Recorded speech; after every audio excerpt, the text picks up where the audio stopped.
Para tener un buen llenado de la historia clínica, primero tenemos que saber cada uno de los apartados de los puntos de la historia clínica. El primer apartado es la anamnesis. La anamnesis es aquel interrogatorio que nosotros hacemos al paciente de forma indirecta, de forma discreta, guiándole a que nos dé toda la información que nosotros necesitamos para llegar a un correcto diagnóstico. Además, el que aporta la información puede no ser el paciente en determinadas situaciones, como cuando es un niño, una persona desorientada o confundida, inconsciente, con trastornos de lenguaje y mentales severos. Al interrogar se debe valorar la confiabilidad del conformante, la utilidad de los datos que proveerá y la validez de estos. Para que se lleve a cabo la anamnesis, primero vemos identificación de los datos.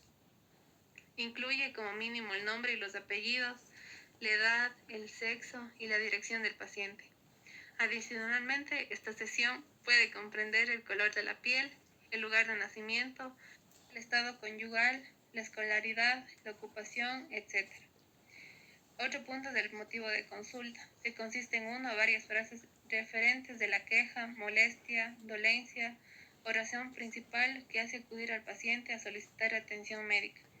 En lo posible, al obtener el motivo de consulta, se han de considerar las propias palabras del paciente sobre la dolencia principal y a su vez se debe evitar o aclarar las ambigüedades. En su defecto, se acepta el propósito específico o las razones médicas que determinan la admisión de la consulta, para evitar en lo posible recoger los juicios diagnósticos previos elaborados por otro médico o por el paciente. Ocasionalmente el paciente acude para chequearse o puede desear discutir un problema relacionado con su salud sin tener queja o enfermedad. Otro es la historia de la enfermedad actual. En la exposición o relato que narra de forma clara, completa y cronológica el comienzo y la evolución de los problemas por los cuales el paciente demanda la atención.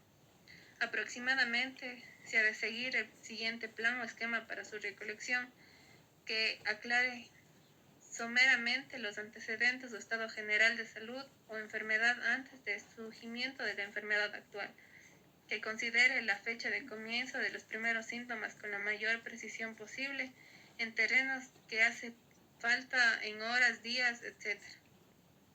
Valore prioridades de los síntomas desde el comienzo de la enfermedad actual hasta el momento en que transcurre la entrevista.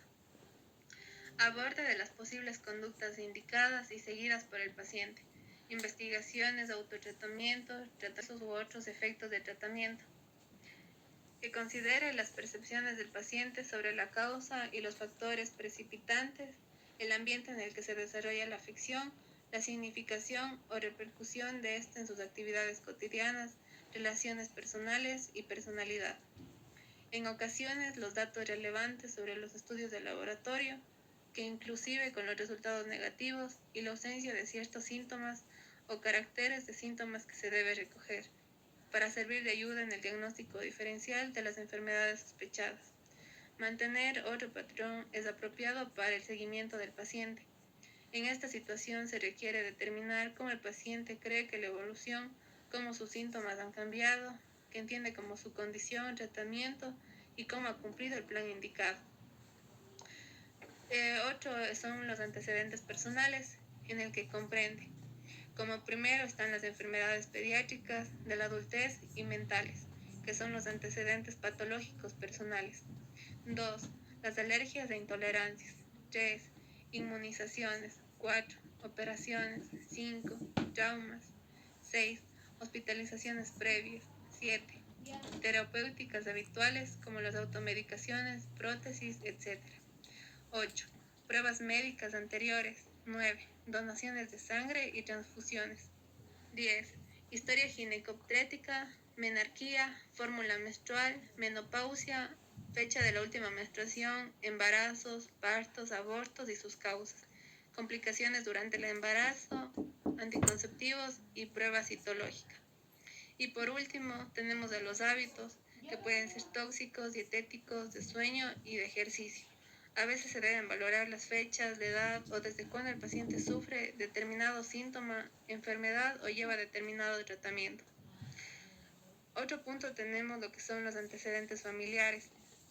Comprende la obtención de la edad, sexo, enfermedades y causa de muerte de cada uno de los miembros familiares inmediatos. Por ejemplo, puede ser el padre, la madre, hermanos, hijos y en ocasiones otros como abuelos, tíos y primos. Historia psicosocial. Este es un compendio o resumen selectivo que amplía la forma narrativa de los datos generales obtenidos al inicio de la anamnesis y otras informaciones relevantes para comprender al paciente como persona, diagnosticar diferentes problemas psicosociales e instituir un tratamiento adecuado a su realidad. Para la obtención de adultos en general es aconsejable utilizar un esquema breve que comprenda las siguientes áreas básicas. 1. El desarrollo previo, que es el lugar de nacimiento y crianza, hechos y experiencias importantes durante la infancia y adolescencia. 2. Educación y ocupación, que es la escolaridad, el perfil ocupacional, satisfacciones, retiro. 3. El ambiente, es el estado de la vivienda, creencias religiosas relacionadas con la percepción de la salud, enfermedades y tratamiento, situación familiar, económica y médica, la naturaleza de las relaciones personales. 4. Los hábitos, que son los patrones dietéticos, de sueño, de trabajo, de ejercicio, de recreación. 5. El autoconcepto, es la visión en el presente y en el futuro, sexo y matrimonio. 6. La adaptación, que es la atención emocional, humor predominante, reacciones usuales al estrés, actitud ante cada actividad y las expectativas. Por último, tenemos el interrogatorio por sistemas, que es la revisión por aparatos y sistemas, que generalmente incluyen preguntas dirigidas a identificar las enfermedades, síntomas o las funciones anormales de órganos y áreas del cuerpo. En la práctica de las preguntas que se realizan durante la anamnesis se acondicionan por las respuestas anteriores de los pacientes y no por las inertes y estándares seleccionados del cuestionario de síntomas prefabricado, rutinario y automático. Para esto y para el médico es práctico un recordatorio organizado en una lista de chequeo adicional a la historia clínica para ser útil, pues evita que las fragmentaciones innecesarias de los datos y permite que la revisión detallada de aquellos aspectos que pudieron haber sido ignorados a pesar de ser relevantes. Exploración extraoral. El siguiente punto de la historia clínica es la palpación y la exploración extraoral. Si nosotros realizamos una buena anamnesis, nosotros ya realizaremos una buena palpación extraoral.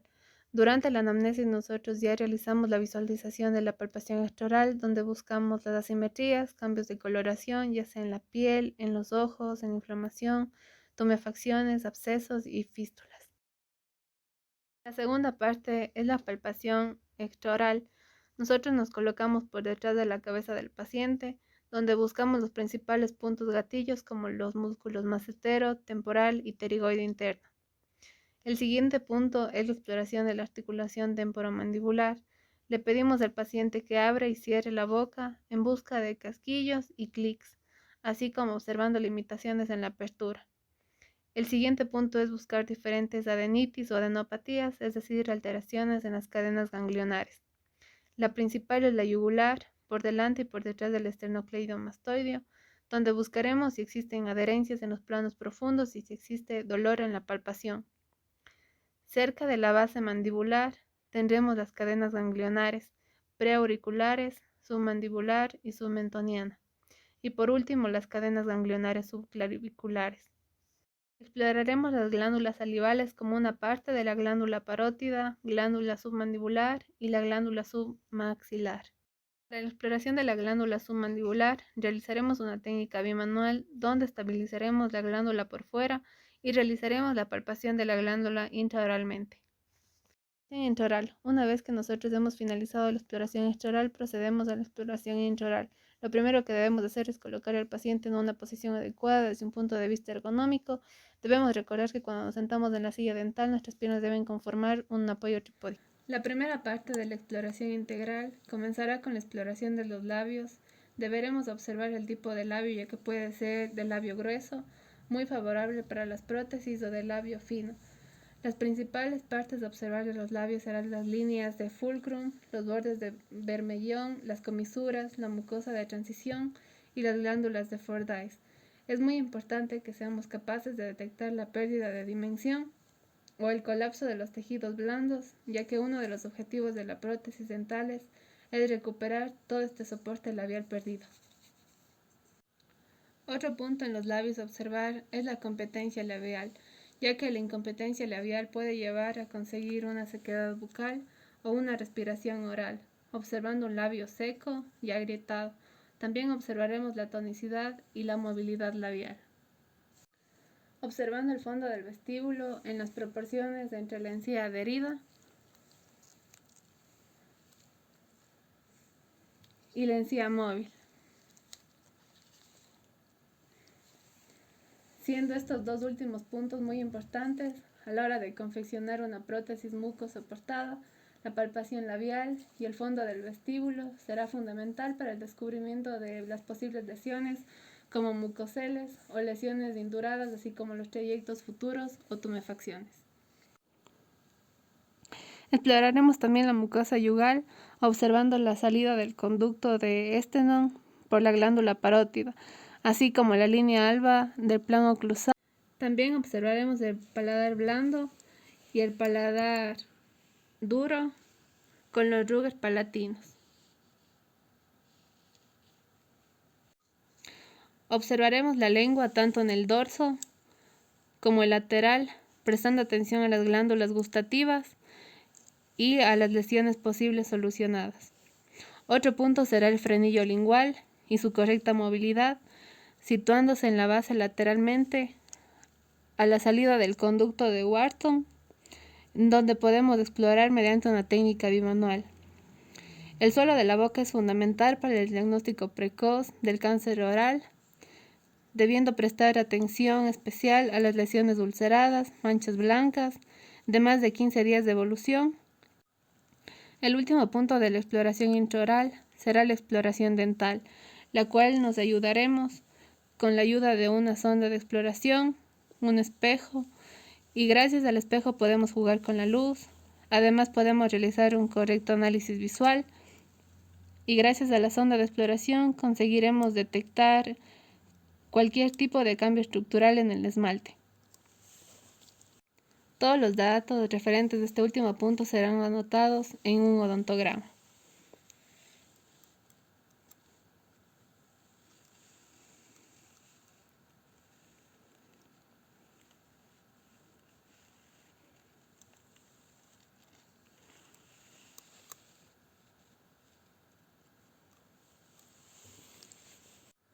Colocamos en un repaso de la historia clínica toda la anamnesis e interrogatorio de nuestro paciente.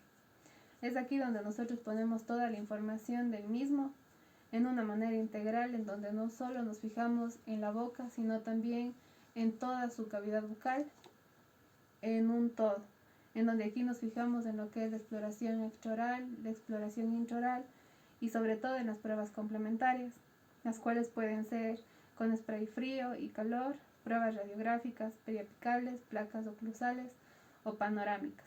También puede ser el escáner o TAC, y también tenemos a la resonancia magnética, la ecografía, cielografía y pruebas vitales con spray frío o gutapercha con calor.